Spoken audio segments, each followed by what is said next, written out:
Hello? Hello. Punta rito. Yan ba yung box ko? Oo, ito yung order mo. Tagal na yan, ngayon lang dumating ah. Sige, punta na ako dyan. Okay, punta rito. Saglit lang ako kasi bantay ako ng tindahan eh. Sige. Sige. Hintayin nyo na lang ako sir sa may labasan ah. Kasi baka makagat kayo ng aso dyan. Sige.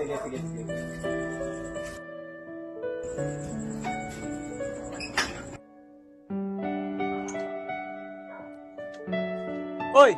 Anong ginagawa mo dyan? Bakit nakabukas tong gate? Iniwan ko to nakasara eh. Naila ko to kanina eh. Tara dito. Bakit bukas to? Kasi sir eh. Sir ka pa.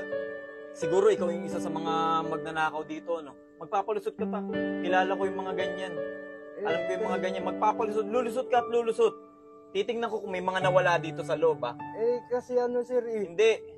Ikaw lang yung nandito eh. Iniwanan ko to nakasara. Umalis ako kanina. Saglit lang ako, wala pa akong 5 minutes na nawawala. May tumawag lang sa akin. Kasi sir eh. Huwag ka nang magpaliwanag. Tignan mo nga yung itsura mo. Tignan mo yung suot mo. Diba? Mukha kang magnanakaw eh. Siguro nga ikaw yung isa sa mga pumapasok dito. Ang dami nang nawawalan dito. Hindi na.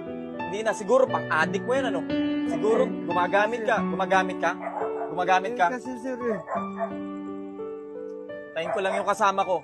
Ipapatawag ko si Kagawad. Hindi. Huwag ka magmakaawa. Gagawin mo yung lahat, makalusot ka lang eh. Ganyan yung mga ngayon, yung mga... Kasi eh. Yung kapatid ko. Wait lang. Hindi. Huwag ka nang magpaliwanag ha. Kasi mukhang marami akong nawala dito eh. Kasi sir eh. Hindi pwede yan. Alam ko lulusot. Tingnan mo yung itsura mo, mukha kang batak na batak oh. Buti na lang, kamag-anak ko si Kapitan. Sir. Wait lang. Kasi sir. Huwag ka nang magpaliwanag, katawagan ko si Kapitan. Sir. Hello, Insan. Napatawag ka ata. Si Jex to, may nahuli ako magnanakaw dito sa tapat ng tindahan. Kasi sir. Malamang ito yung tumitira dito sa buong barangay natin. Pwede ka bang pumunta dito saglit? Sige, Insan. Punta ako dyan. Okay, sige. Hintayin kita. Kasi yun. Hintayin mo. Akala mo makakalusot ka. Hindi ka makapagpalusot. Nagkamali ka. Kasin, ano nangyari? Insan. Nahuli ko. Nandito siya sa tapat ng tindahan. Iniwan ko to nakasarado eh. Pagbukas ko dito, siya lang ang tao dito. Wala namang iba eh. Sir, tagasan ka po ba? Taga-Ipugaw po. Ang layo naman, sir. Bali, sir, ano po talaga nangyari dito? Ganito nga po sir. May nakita akong magnanakaw. Sinigawan ko. Tumakbo po. Yung ginawa ko, wait lang. na lang ako rito. Tamang-tama, may CCTV tayo. So, itatawag ko lang sa aking treasurer. Hello, treasurer. May re-report lang ako sa iyo. May magnanakaw daw dito.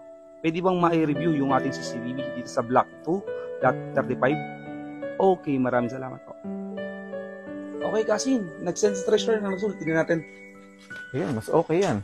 Makikita natin yung totoo.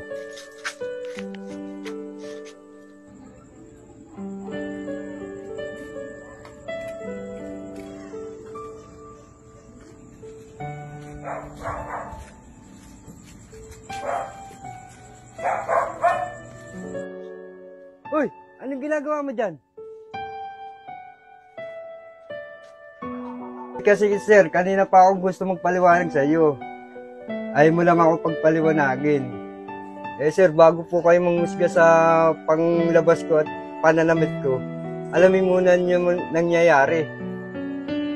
Kuya, pasensya ka na kasi nadala na kasi talaga ako. Ang dami nang nagnakaw dito sa tindahan namin at saka dito sa buong barangay.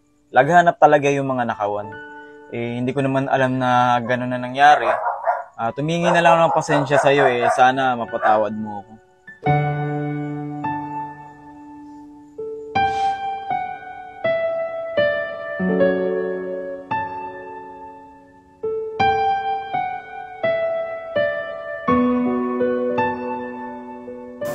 Huwag nating husgahan ng isang tao base lamang sa kanyang pisikal na anyo.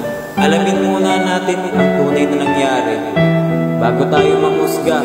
Dahil baka yung tao tinatapak-tapakan natin, yung nilalait-lait natin, ay sila pa pala ang gumagawa ng mabuti para sa ibang tao. Kaya mga kabingaw, palagi tayong maging mapagpakumbaba. At higit sa lahat, huwag tayong magbintang agad-agad sa ibang tao.